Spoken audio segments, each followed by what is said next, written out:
I will be sharing this morning a story of hope, which is my own personal story growing up in Puerto Rico, which at this point right now, part of me feels like a little hypocritical because I have all these things and they have nothing. As the people are going through the situations right now, and you look through the websites and you see the destruction, you see how much they have lost. And I don't think, I might be wrong, but I don't think there's anybody in here, to include myself, that has ever had to go through a disaster the way our country has gone through.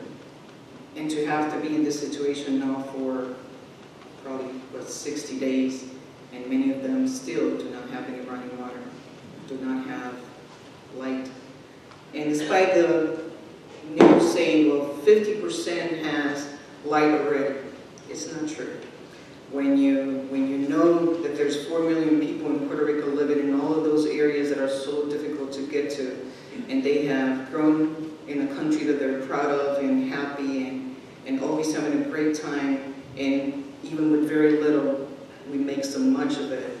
And when a natural disaster that comes through and destroys everything, and you are left all of a sudden looking at the skies and wondering, now what? I barely had very little to begin with. Now I have almost nothing. But they have each other. They are encouraged. They work each other. They are trying their very best to do what they have. I lived a life where I didn't have running water. We were lucky if once a month the water came through that faucet, and then we did a big party.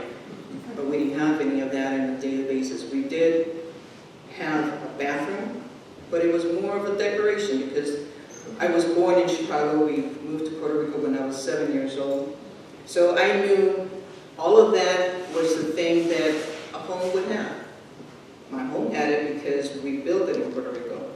When I was 7 years old, we moved down there, and my parents built this home, small home, a 2-bedroom. I don't even think that home was 1,000 square feet. But 4 of us lived there. And we had the outhouse, and we have this decorated bathroom that my mom kept beautiful. But if you wanted to use it, you had to go down to the river, get a bucket or a few buckets, and go up the hill, maybe probably 300 meters up, going in the whole line of kids carrying water, and the 5-gallon container had this big thing in the bottom that every time you put it in your head, it just hurt. And you wish the person that was in front of you did not lift just a little bit, pour a little bit of water, and everybody went down the hill. And then turned around and went back down again and started over again. So we made it a little bit of fun, but at the same time, we had to go down there in order to get the spring water, to drink water. And we were allowed 2 drums of water every 2 weeks, actually, to be able to have water to do other things in the home. I hope for many things to happen in my life. I hope that one day I will complete my education. And on one side, my father was the kind that said, you don't need an education. All you need to do is just grow up, get married, be a good wife. On the other side, my mother said, oh, no. Leave her alone. She's going to study. She knew how hard my life was for her. She's like, leave her alone. Oh, she has to wash dishes, and she has to mop the floor. Leave her alone. She's studying. So we had the thing going back and forth. But I was very blessed because even though we had very little, with that little bit, it gave me the hope that one day I was going to come out of there and I was going to go somewhere and do something. And I studied very hard, and I went into competitions, and I would bring the medals home, and my parents would be very happy. My dad would be looking at the medals wondering, like, should we do that? Okay, we put another one up on the wall, and then what does that mean? Bring the grades home, grades, awesome. Now what? So when it goes time to finish the high school, because in Puerto Rico, it's not a question whether you're going to go to college or not. You're going to college. You're at least going to get an associate degree. What you do with it is a whole different ballgame. But you're going to get an education.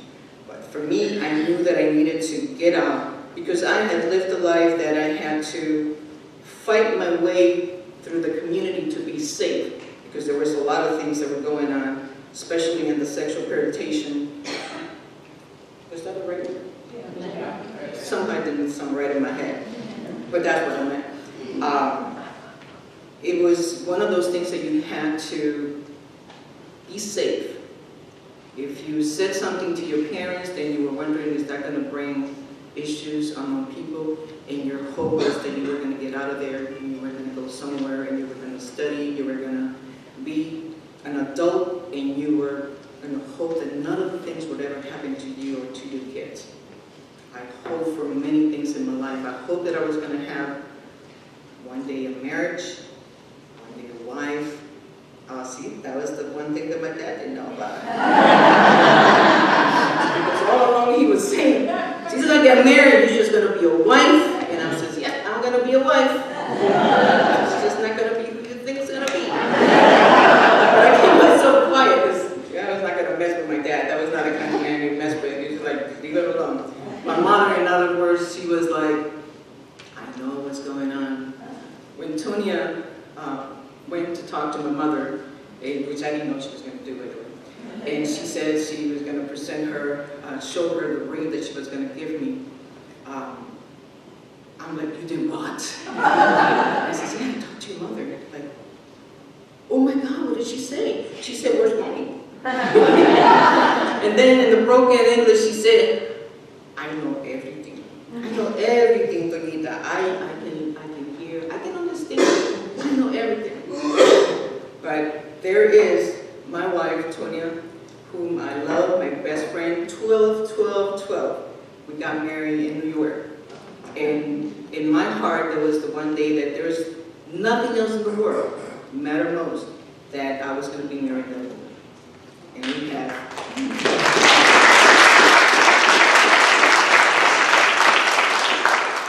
It was a party in that room. We went with plans. We got in there, and after we came out, the people would ask us, so what are you going to do now?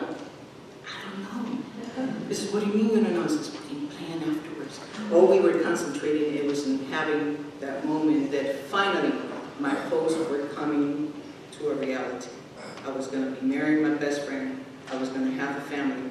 I'd already had a son, and I had raised a beautiful son that today, I told you guys that last year, he is in the Army.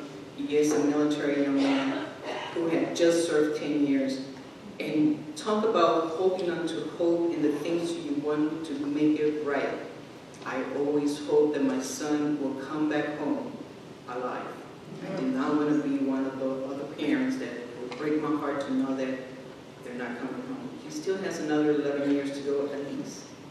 And I will continue to hope every single day that my son and every single young man and woman out there will come home alive, and that they will be able to live a life of love and laughter and have a great time and not have to worry about burying one of your own.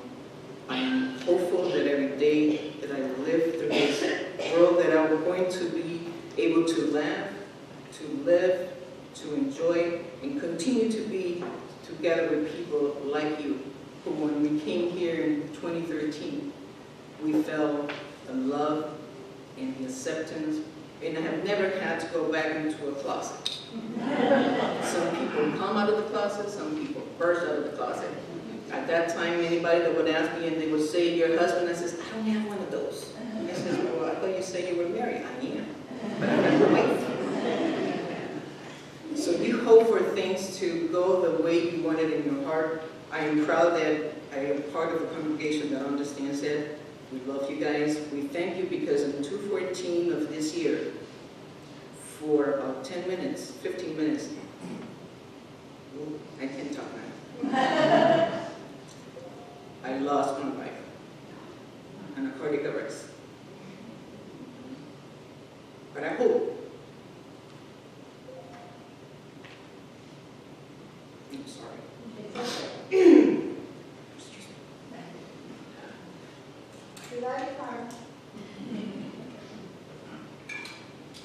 So sorry.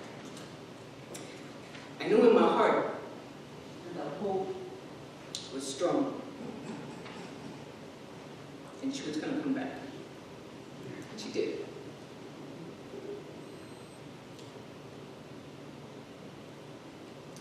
And you guys were there for us. Reverend Roberta Scott, all of the people that were there held us in thoughts and prayers. And we came out of it. It's behind us now. Because we are people of hope. I can continue to come up here and cry. It's ridiculous. Anyway, I'm going to start cutting it short. But I just want you to know how appreciative we are and how important it is for you to hold on to the hope that you have as a woman, as a man, as a child, as a young man, as a young woman. Know that life is full of things that you can reach and you can go for. Don't give up on your hope. Don't give up on that one thing that keeps you going forward. Hold on to it. And thank you for being who you are. Thank you.